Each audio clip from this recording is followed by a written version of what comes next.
What's that? You want to be scared? Come with me.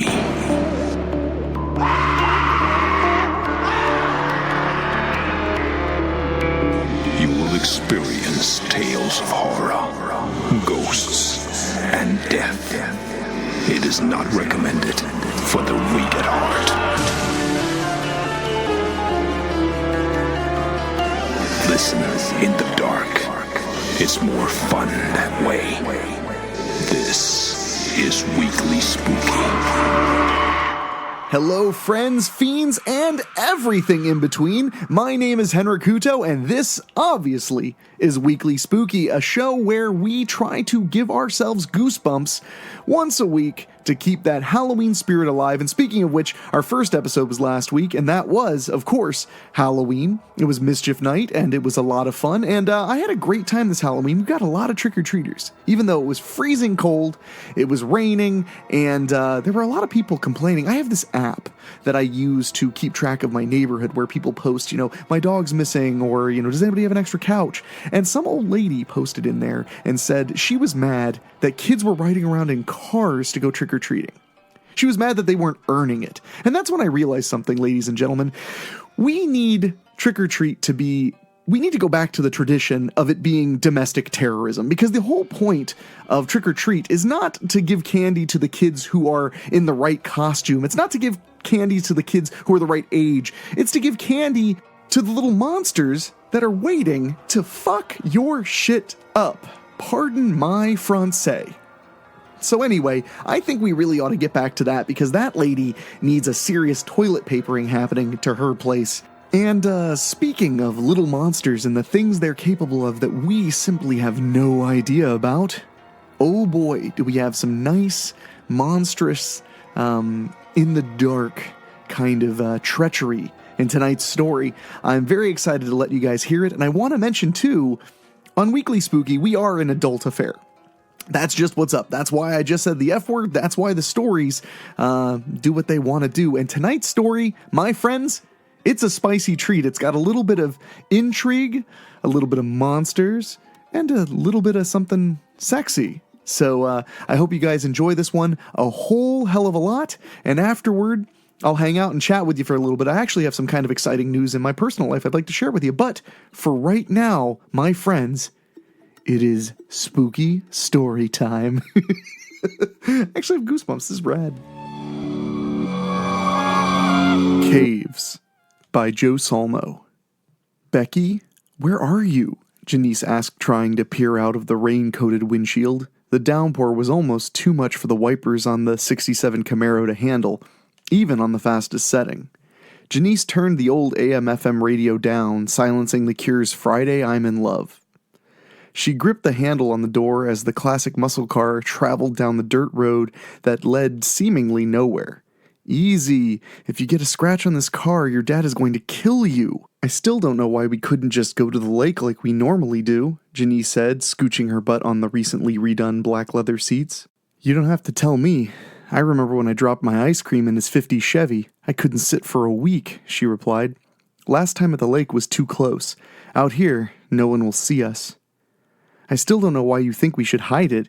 We're happy together, that's all that matters, Janice said, placing her hand on Becky's shoulder.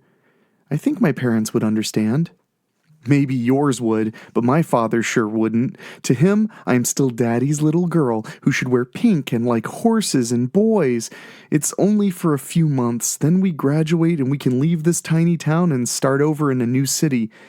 Did you hear back from any of the schools you applied to yet? Becky asked as she navigated the car down the old logging trail. Years of misuse had let some of the underbrush grow back and come close to scraping the custom paint job on her father's prized possession. How much further is it? Janice said, adjusting her seatbelt that cut across her large breasts. She tucked the cross strap behind her for comfort. It's been like 10 years since I've been here, but I don't think it's much further. You remember Veronica? Her mom brought us here hiking once in the Girl Scouts. There are traces of Native American painting and shit on the walls in the caves. It'll be a cool place for us to be alone, Becky said. Really alone, Janice said, planting a kiss on Becky's cheek. Becky slammed on the brakes, bringing the car to a halt. What's wrong? Don't like my kisses anymore? Janice said playfully. It's not that. We're here, and it's on foot from here anyway, Becky said. We have to walk in this shit? Janice said, looking down at the peep-toe heels she was wearing. You didn't tell me we would have to walk in the mud to get there. I got it covered, don't worry, Becky said, and reached into the back seat. Her breast nearly escaped her tube top, exciting Janice. A backpack materialized in her hands, and she placed it between them. She drew an old pair of sneakers and socks out of the bag. They shared a shoe size, something they had learned in junior high. They began to wear each other's clothes shortly after, and soon they found they had feelings for each other. Being from such a small town, they knew no one would understand, so they kept it quiet, pretending to just be friends, but they were so much more. Janice still remembered the first time they kissed. It was just a dare. They were still hiding their feelings for each other at the time, but as soon as their lips touched, Janice's heart skipped a beat, and it hasn't caught up since. Becky was her whole life, her reason for getting out of bed every day, and she couldn't wait until they could tell the world, until she could wake up to her soulmate every single day. What would I do without you? Janice asked, and actually meant it. Probably chase after Justine. She has bigger boobs than me, Becky joked, squeezing her own breasts. You know it's more than just physical, right? Janice said. She was always afraid that was what Becky thought.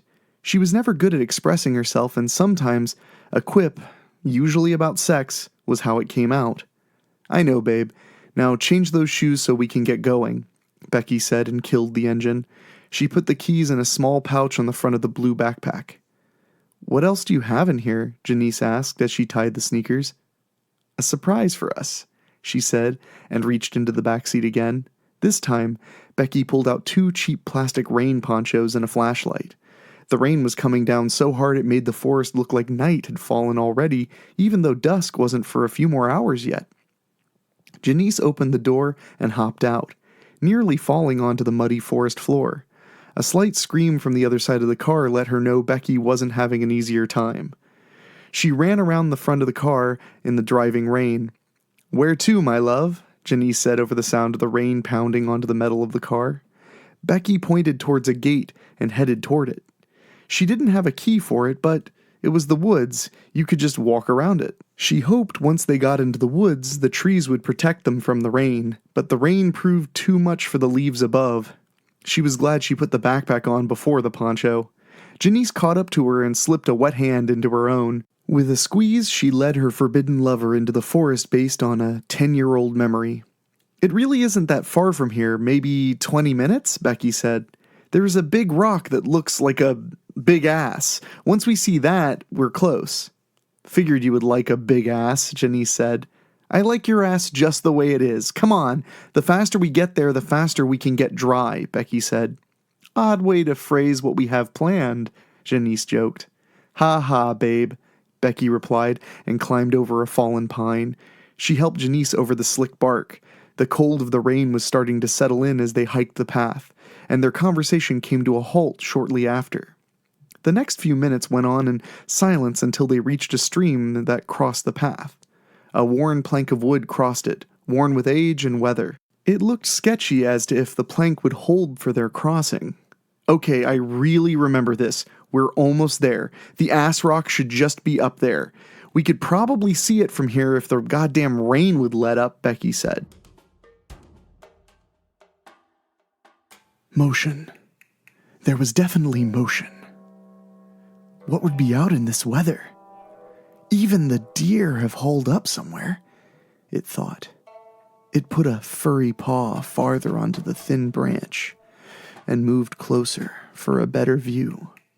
It looked down on the 2 shapes as they passed below. A bright yellow. He couldn't place it, but the sounds they made sparked a memory. It took a few minutes for its sluggish brain to access the right path. Hibernation will do that. It did remember a time, last hunting season, where it came across these monsters. It cocked its head and watched as they walked towards the natural cave system it called home. It jumped from limb to limb, racing the strange bipedal creatures back to its lair. "Here's Ass Rock, just like I said," Becky said. "I wish I brought Dad's Polaroid too. Could have gotten a picture with it," she joked. "Didn't he just get that? He probably wouldn't have let you take it anyway," Janice said from beside her. "Yeah, you're right. If I remember, there was a bunch of evergreens. Oh, there they are. We're here," Becky said excitedly and took off for the trees. "Wait," Janice said and chased after her. There was a moment of panic when she lost sight of Becky, but all was well when she peeked out of the branches of a young pine. Now she could see behind them was a rock wall, about 20 feet tall. Becky was peeking out from a hole in those rocks. Together they left the rain for the shelter of the cave. Becky's flashlight came to life, illuminating the stone walls of the cave.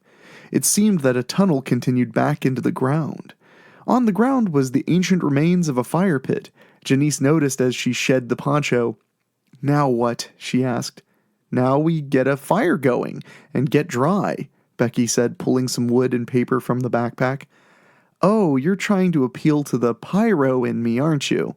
Janice said, pulling her lighter out of her pocket and doing a few test flicks to make sure it still worked.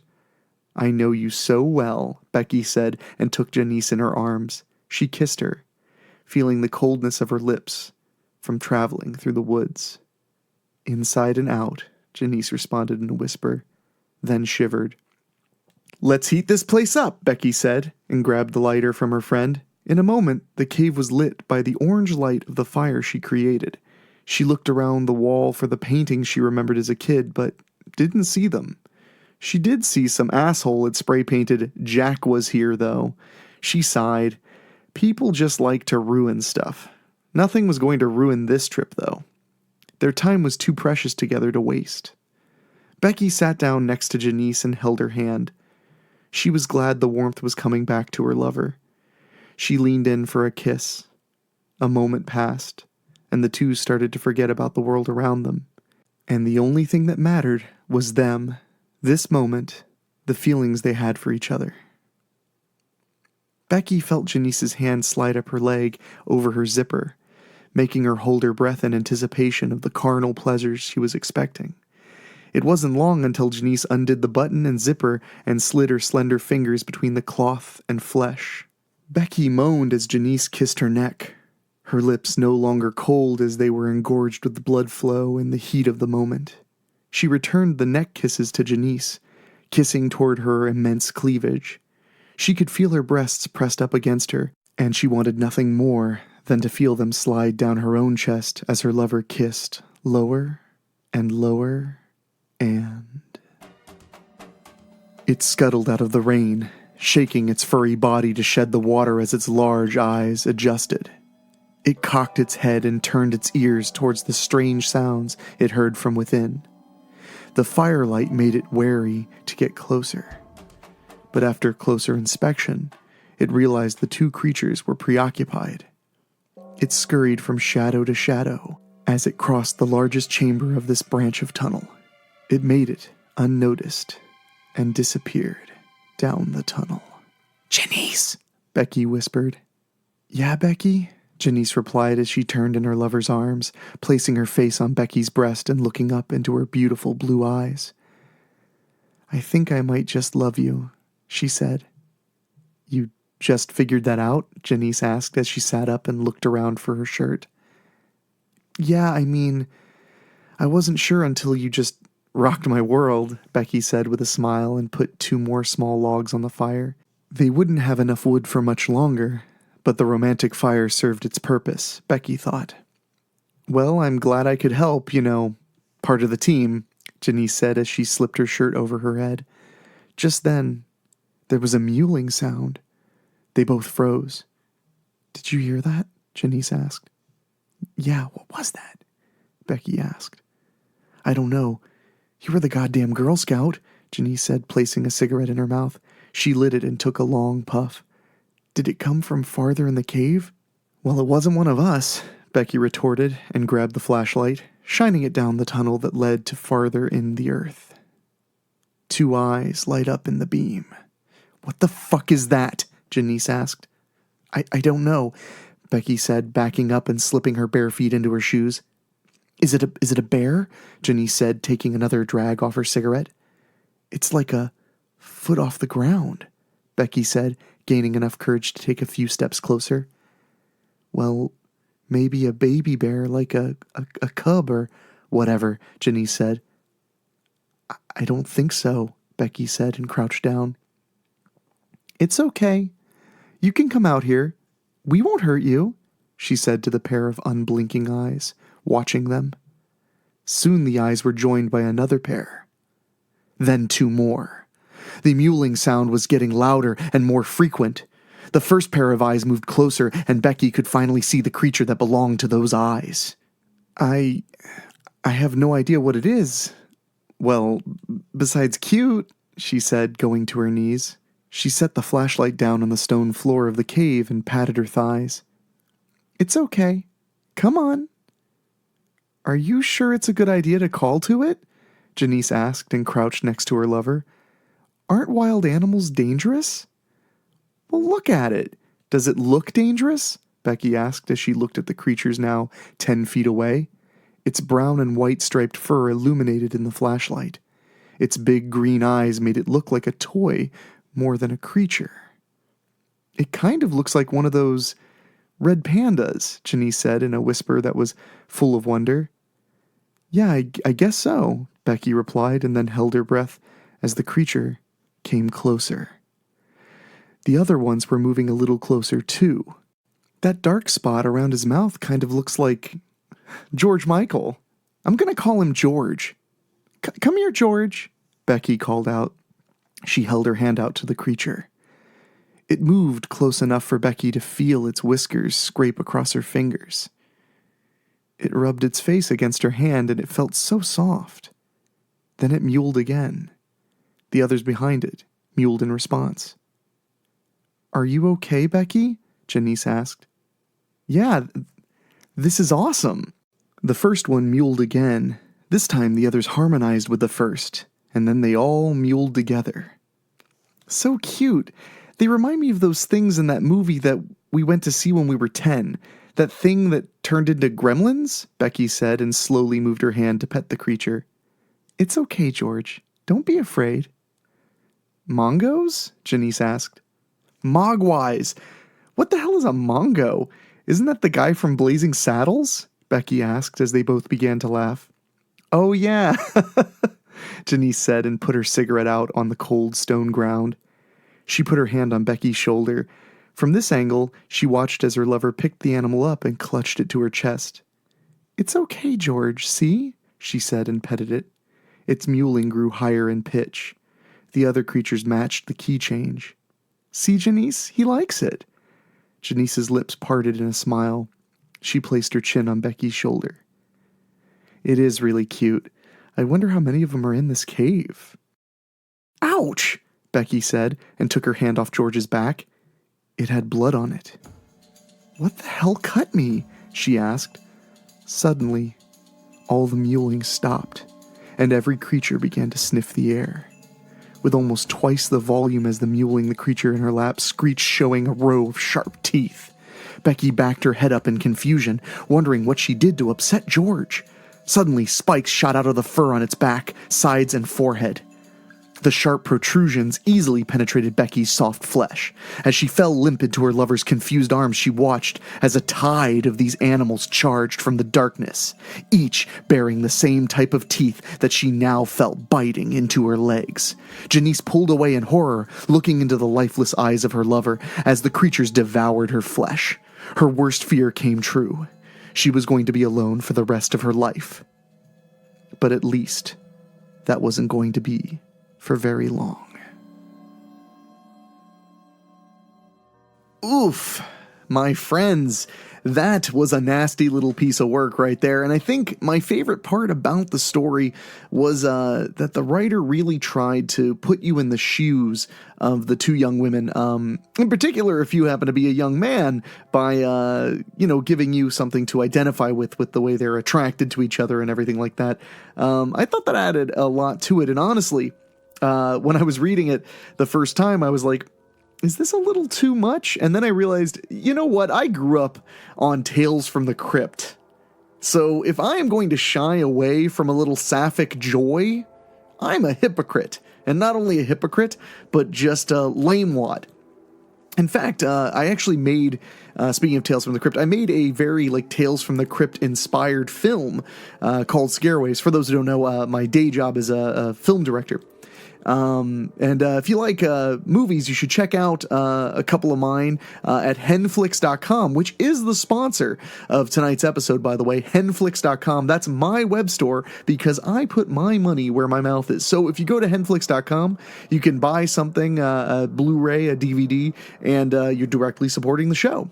But before I get out of here, I just want to tell you guys I'm in the middle of kind of celebrating because my first ever dramatic television series just released on Amazon Prime. Yes, that Amazon Prime, the service that it's very possible you already subscribe to. It's a 6-part television series based around the legends of the folk monster, the Bigfoot, out in Boggy Creek, Arkansas, and it's called Boggy Creek the series.